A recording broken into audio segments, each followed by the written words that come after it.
तो हनुमान चालीसा में भी ये साफ साफ वर्णन है कि जो 7 बार पाठ करे कोई छूटई बंदी महासुख होई, जो यह पढ़े हनुमान चालीसा होय सिद्ध साखी गौरीसा।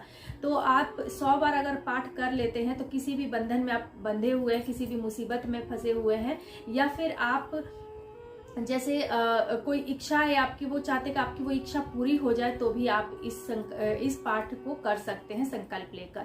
अगर आपके ऊपर कर्ज है, क्योंकि कर्ज से लेकर भी लोगों के बहुत सारे कमेंट थे कि दी कर्ज के लिए कुछ बताइए, तो आपके ऊपर अगर कर्ज भी है तो भी आप कर्ज के लिए संकल्प लेके पाठ कर सकते हैं। बोलना कि आपको आपके ऊपर इतना कर्ज है और आप चाहते हैं कि आपका वो कर्ज उतर जाए, हनुमान जी ऐसी कृपा करें, और आप एक दिन 100 हनुमान चालीसा का पाठ करेंगे। ये संकल्प आपको लेकर ये एक दिन का पाठ करना है। 3 से 4 घंटे आपको लग जाएंगे अगर आपकी अच्छी स्पीड है, या फिर आप हमेशा से हनुमान चालीसा पढ़ते हुए आ रहे हैं तो आपको 3 घंटे 2 घंटे में भी आप कंप्लीट कर लेंगे। लेकिन अगर आप पहली बार पढ़ रहे हैं तो आपको टाइम लग सकता है, 4-5 घंटे भी लग सकते हैं। उसके साथ ही आपको एक राम स्तुति का पाठ करने, क्योंकि कोई भी पूजा पाठ हनुमान जी की अधूरी मानी जाती है। जब तक आप राम जी की भक्ति ना कर ले, राम जी का पूजा पाठ ना कर ले, तो वो अधूरी मानी जाती है। तो आपको एक राम स्तुति का पाठ करना है, साथ ही आपको बजरंग बाण भी पढ़ना है, और ये सारा कुछ आपको हनुमान चालीसा की जो बुक है ना उसी में मिल जाएगा। बजरंग बाण आपको पढ़ना है एक बार,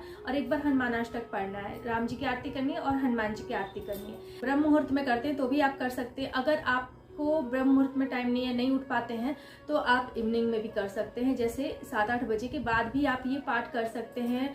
10-11 बजे तक, मतलब 12 बजे तक आप ये पाठ कर सकते हैं। उसके बाद आप ये पाठ करने से बचे। उसके बाद जो पानी है, जैसे आपने रात में किया तो आप सुबह तक वही पानी रखा रहेगा। सुबह में अपना हाथ धो लीजिए, शुद्ध हो जाइए, और उसके बाद आप जब पूजा करते हैं, घर का जो डेली पूजा होता है लोगों के घर में, वो पूजा करने के बाद आप वो पानी पी लीजिए। अगर आपने संकल्प खुद के लिए लिया है, खुद का कर्ज उतारना है, या फिर खुद का एग्जाम क्लियर करना है, या फिर हेल्थ इशू है, या शादी विवाह की अड़चन है, जो भी प्रॉब्लम है, जिसके लिए भी आपने ये संकल्प लिया है, खुद के लिए लिया है तो खुद पी लीजिए। दूसरे किसी के लिए लिया है संकल्प कि उसका ये कार्य बन जाए, उसके लिए आपने संकल्प लिया है, तो उस व्यक्ति को वो पानी आप पिला दीजिए। अब जो लोग ब्रह्म मुहूर्त में पाठ करेंगे उनको क्या करना है, तो वो पानी इवनिंग में पियेंगे। शाम को दियाबत्ती करने के बाद आप वो पानी उठाकर पी सकते हैं।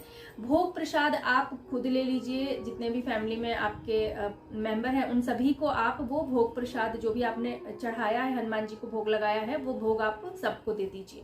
तो यहाँ आपका पाठ ये कंप्लीट हो गया। एक दिन का आपको हनुमान चालीसा का संकल्प लेके पाठ करनी है, एक दिन की साधना है, और कोई भी मनोकामना आपकी जो कि नहीं पूरी हो रही है वो पूरी अवश्य हो जाएगी, क्योंकि दिन भी बहुत अच्छे दिन चल रहे हैं, गुप्त नवरात्र चल रहा है।